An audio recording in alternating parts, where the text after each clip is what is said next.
So, we may actually consider it in a slightly broader sense. In place of mu is equal to 0 and mu is equal to 1, if we substitute say some values mu naught and mu 1, and then let us see the effect of this. So, now let me generalize this problem. X 1 x 2 x n follows normal mu 1, and we are testing the hypothesis whether mu is equal to mu naught against h 1 mu is equal to mu 1, where let me take mu naught to be less than mu 1. Now, let us write down the density ratio, that is f 1 x divided by f naught x. So, it is 1 by root 2 pi to the power n e to the power minus 1 by 2 sigma x I minus mu naught square, sorry, this one will be mu 1 square divided by 1 by root 2 pi to the power n e to the power minus 1 by 2 sigma x I minus mu naught square. Now, you can see that these terms cancel out, e to the power minus 1 by 2. If you expand this, you get sigma x I square minus twice mu 1 sigma x I. So, after simplification, this term becomes e to the power n mu 1 square minus mu naught square with a minus sign e to the power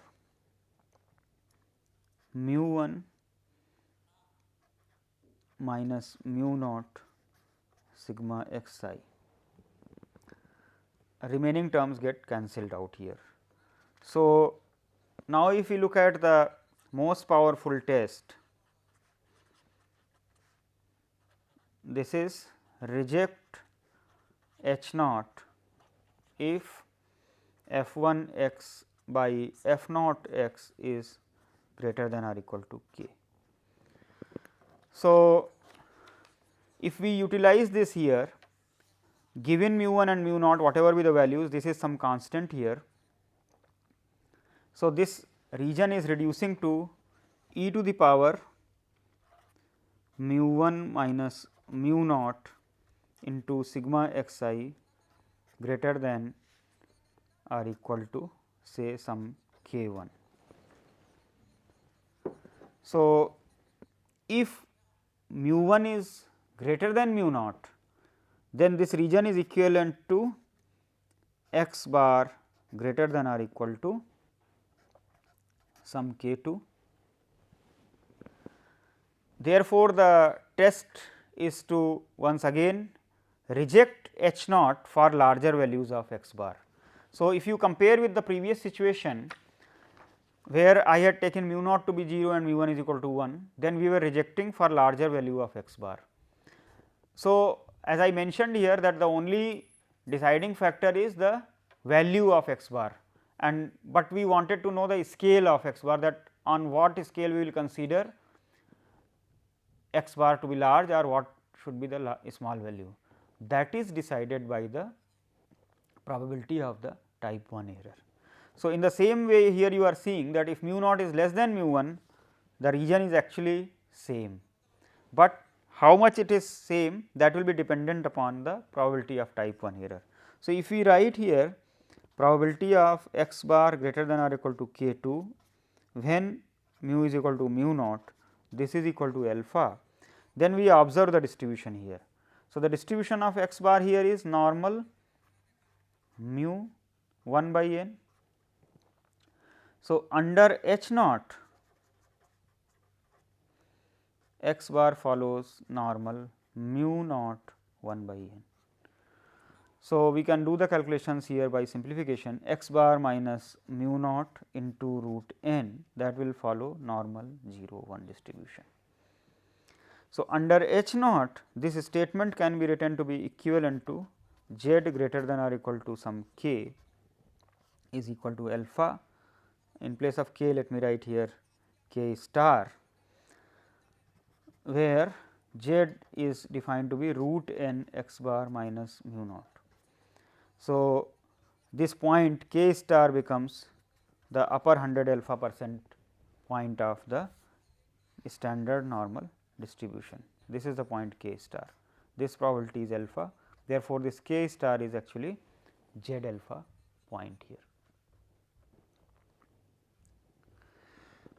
So, as a practical example, if we substitute different values here, say mu is equal to -1, then the rejection region is changing root n x bar plus 1 greater than or equal to z alpha. We have seen the example earlier that if I am putting say alpha is equal to 0.05, then z alpha is equal to 1.645. So, the test will become in that case root n x bar minus mu naught greater than or equal to 1.645. This is the rejection region. So, if I say take mu naught is equal to say -1, then this will become root n x bar plus 1 greater than or equal to 1.645. So, if we compare with the previous example where mu was 0, then it was root n x bar greater than or equal to 1.645. So, the magnitude of x bar which will be considered to be large depends upon the probability of the type 1 error, and that means what is the value of the probability distribution point when mu is equal to mu naught. A similar behavior is observed. Suppose we consider testing for the variance in normal distribution case. Let me take the case of say x 1, x 2, x n. For convenience, let me take the mean to be 0 and variance to be sigma square, and we are interested to make a test of hypothesis about say sigma square.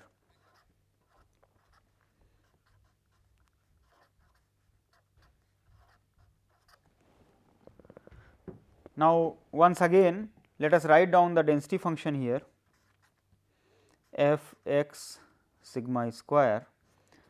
So, we need to write for the joint distribution of x 1 x 2 x n here. So, that is 1 by root 2 pi sigma to the power n e to the power minus 1 by 2 sigma square sigma x I square. Since I have taken the mean of the normal distribution to be 0.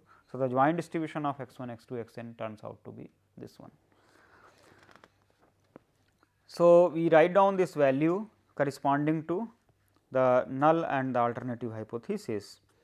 So, when sigma square is equal to sigma naught square, then this is becoming 1 by root 2 pi sigma naught to the power n e to the power minus 1 by 2 sigma naught square sigma x I square, and f 1 x in a similar way will become 1 by root 2 pi sigma 1 to the power n e to the power minus 1 by 2 sigma 1 square sigma x I square.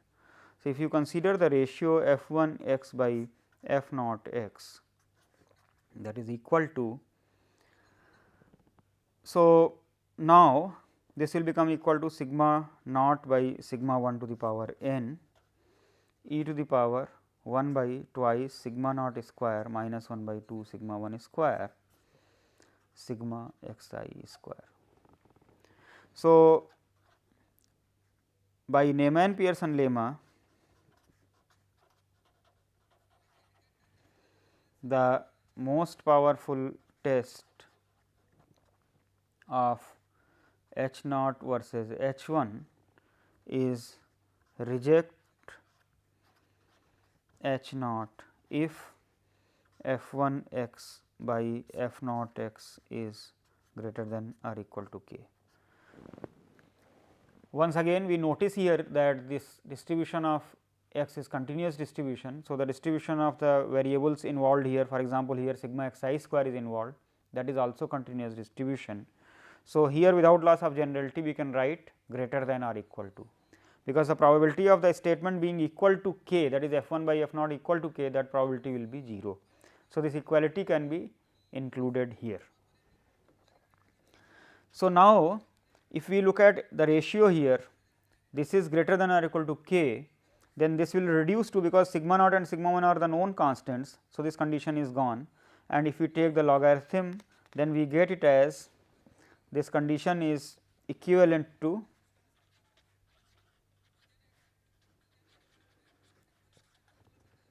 one by 2 1 by sigma naught square minus 1 by sigma 1 square sigma x I square greater than or equal to some k 1.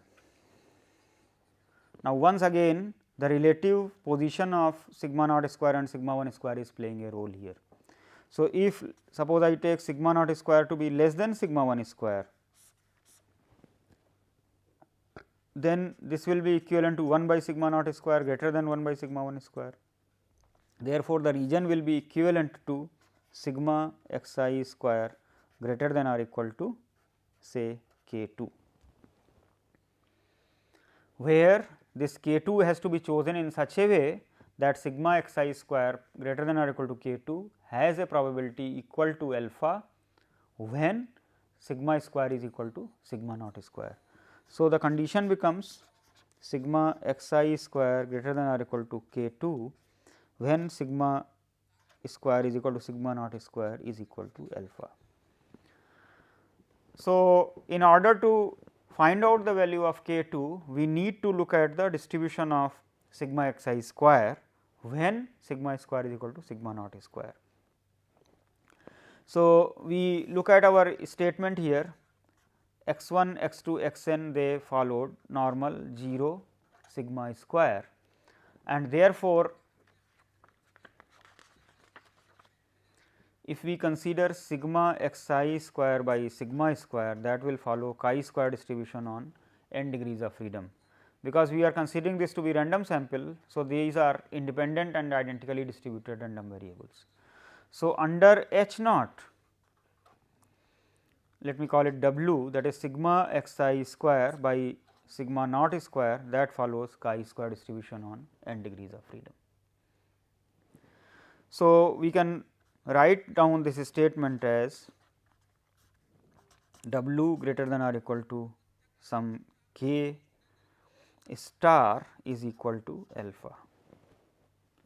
So, since W is following chi square n distribution, the point k star becomes upper 100 alpha percent point. This point is k star and this is alpha. So, this point is nothing but chi square n alpha. That means, the test is reject H naught if sigma x I square by sigma naught square is greater than or equal to chi square n alpha. Let us interpret this test here. We wanted to test whether the variance of a normal distribution is less or more, because sigma naught square we took to be less than sigma 1 square.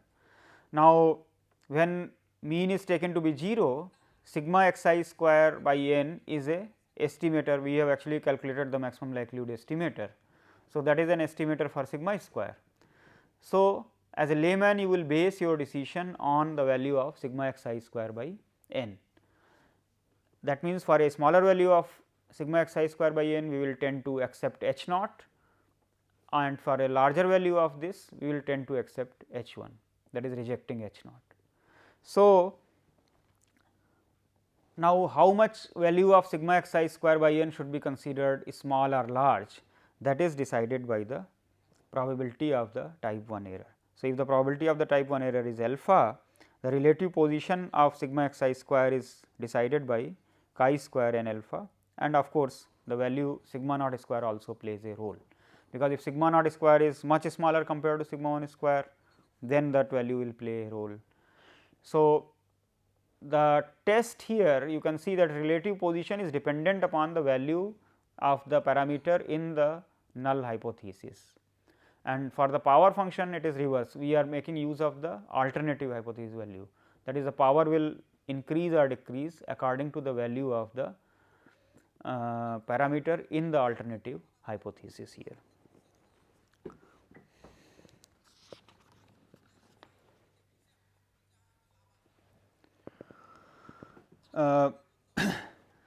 Now, we have seen here application of the Neyman Pearson lemma to some continuous distribution, especially normal distribution.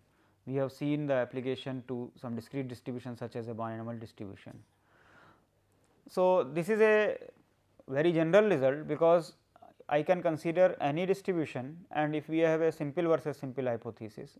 So, in fact, it is not even necessary that we have a same form of the distribution as we have seen in the first example, where under the null hypothesis we had a uniform distribution, and under the alternative hypothesis we had another distribution which was having a density 2x. So, in general we are able to test whether we have this probability distribution which is completely specified, or another one which is again completely specified by making use of the Neyman-Pearson fundamental lemma. Another important point that you may notice here is that in most of the situations the test function is coming in terms of the statistic which is actually a sufficient statistic. You can also say that it is coming in the terms of the maximum likelihood estimator, as we have seen in the examples of the normal distribution, where for mu you got in terms of x bar, and for sigma square when we are doing the test, then it is coming in terms of sigma x I square. Naturally, we can check for certain other distributions also, such as say let x 1, x 2, x n this follow an exponential distribution with some parameter say lambda.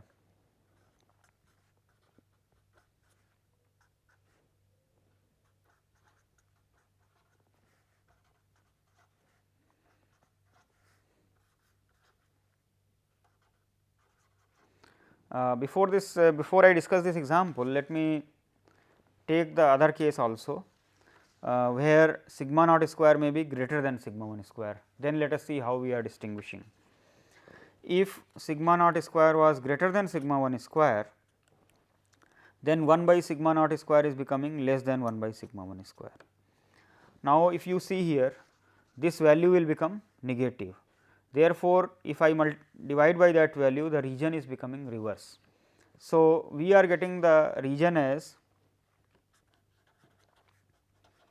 then the rejection region is sigma x I square is less than or equal to k, say k 1, or let me put it in another way in place of. So, once again we will have probability of sigma x I square by sigma naught square less than or equal to some k star is equal to alpha. So, here it is turning out to be the left hand point. We are saying this value is alpha, that means this upper value is 1 minus alpha. So, this k star in this case becomes chi square 1 minus alpha n point. That means, the test is to reject h naught if sigma x I square by sigma naught square is less than or equal to chi square 1 minus alpha n. So, you can see here that the region has got reversed. Why? Because now the null hypothesis supports a larger value of sigma square, that is sigma naught square I have taken to be bigger than sigma 1 square. So, a smaller value of sigma x I square will be in favor of the alternative hypothesis, which is against the previous case, where a higher value was supporting the alternative hypothesis. And once again, that on the relative scale, that how much value of sigma x I square will be considered to be larger or smaller, that is determined by the probability of the type 1 error and the value of the parameter in the null hypothesis here. Now, let me consider the example which I mentioned earlier, that is of a exponential distribution, and we may like to test say lambda is equal to say 1 against say lambda is equal to 2. Now, the question is that when we are discussing distributions which are different than the normal distribution etcetera, we may get a statistic where the distribution of the statistic which is appearing in the test function may not be simple. Then we may have to use certain transformations and get the distribution of that. so that one may make use of the tables of the standard distributions to find out the exact test of the hypothesis. So, in this particular case, for example, let us write down the joint distribution. So, f 1 x by f naught x. So, here the joint distribution f x lambda, that becomes lambda to the power n e to the power minus lambda sigma x I, when all the x i's are positive, it is 0 elsewhere. So, f 1 will be correspond to the value of lambda is equal to 2, then this becomes 2 to the power n e to the power minus twice sigma x I divided by, when I put f naught, that is corresponding to lambda is equal to 1, I will get e to the power minus sigma x I. So, we are saying the test is reject h naught if this is greater than k. Once again, without loss of generality, we may include equality here or we may delete equality, because the distribution of x i's are continuous, therefore, the distribution of sigma x I will also be continuous. In fact, we know the distribution of sigma x I here. Firstly, let us simplify this. So, this region is equivalent to, if we take this in the numerator, it is reducing to sigma x I greater than or equal to some k 1, because this coefficient we can remove, and when we take logarithm, this is reducing to sigma x I less than or equal to some k 2. Now, we have to find out the value of k 2 such that the probability of type 1 error, that is sigma x I less than or equal to k 2 is equal to alpha. So, we make use of the distribution theory here, as I was mentioning. Sigma x I will follow gamma distribution with parameters n and lambda by the additive property of the exponential distribution. The sum of independent exponential variables is a gamma variable. So, under h naught, sigma x I will follow gamma distribution on n and 1 degree of freedom. Now, what is this distribution?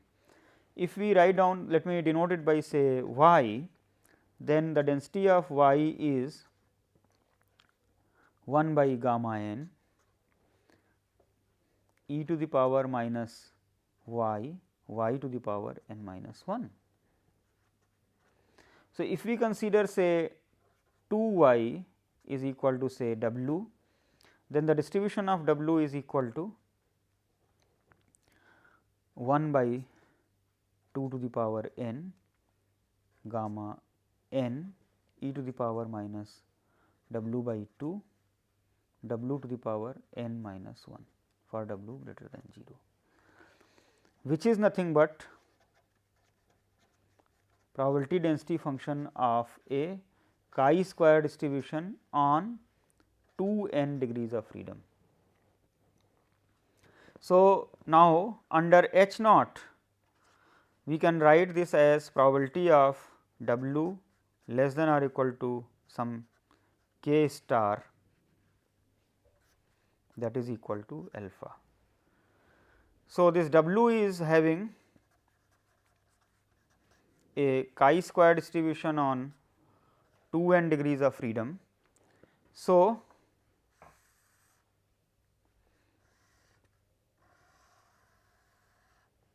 this point that you are having here, this is such that this probability is equal to alpha and this probability is 1 minus alpha. So, k star naturally turns out to be chi square 2 n 1 minus alpha.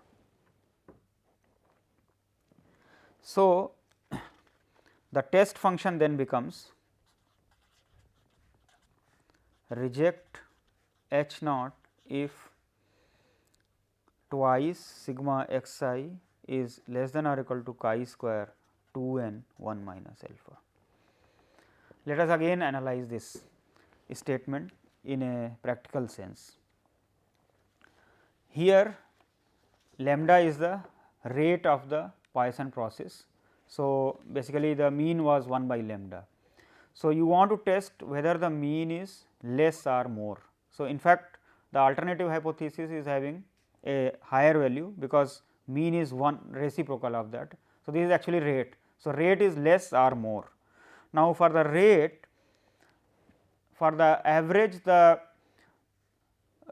variable, or you can say the statistic would have been x bar, which is of course proportional to summation of the values here. So, we may even write it in this particular form. This is actually equal to twice n x bar. So, a natural thing would be to go in favor of the null hypothesis if x bar is smaller, because if rate is larger, if rate is smaller, this is corresponding to the mean to be smaller. So, the mean is represented, or you can say estimated by the sample mean. So, for the smaller value of the sample mean, we will tend to favor h naught, whereas for the, I am sorry, I just made the reverse statement. Here the null hypothesis is corresponding to lambda is equal to 1, against the alternative hypothesis lambda is equal to 2. So, if we are considering say mean, then 1 by lambda is 1 and 1 by lambda is equal to half here. That means, under the null hypothesis the mean is smaller, sorry, mean is larger, and in the alternative hypothesis the mean is smaller. That means, when we are using the sample mean as an estimate of that, for the smaller value of the sample mean, we will tend to favor the alternative hypothesis, and for a larger value we will tend to favor the null hypothesis. And the relative significance of how much is larger or how much is bigger is dependent upon the probability of the type 1 error, as well as the value of lambda is equal to 1 and lambda is equal to 1 has been utilized here. On the other hand, if we had say h naught lambda is equal to 1 against say lambda is equal to half, suppose just I make the change here, then what will happen? In the case of the null hypothesis, you will have the same value, whereas in the for the alternative hypothesis this will become half, and this will become e to the power minus sigma x I by 2. So, in that case, in the numerator we will get e to the power sigma x I by 2 with a positive sign, and then the test function will become sigma x I is greater than or equal to something rather than less than something. So, when we analyze this, we get here that test would be to reject for larger value of x bar, which is natural, because when I say lambda is equal to half, that means I am saying 1 by lambda is equal to 2, which is bigger than 1 by lambda is equal to 1 here. So, you can also see that in the Neyman-Pearson lemma, the tests which we are obtaining it by using the theory of most powerful test, they are conforming to a layman's approach, or you can say a likelihood approach for testing the hypothesis. In the next lecture, I will be discussing in the more detail how to find out the tests for the composite hypothesis.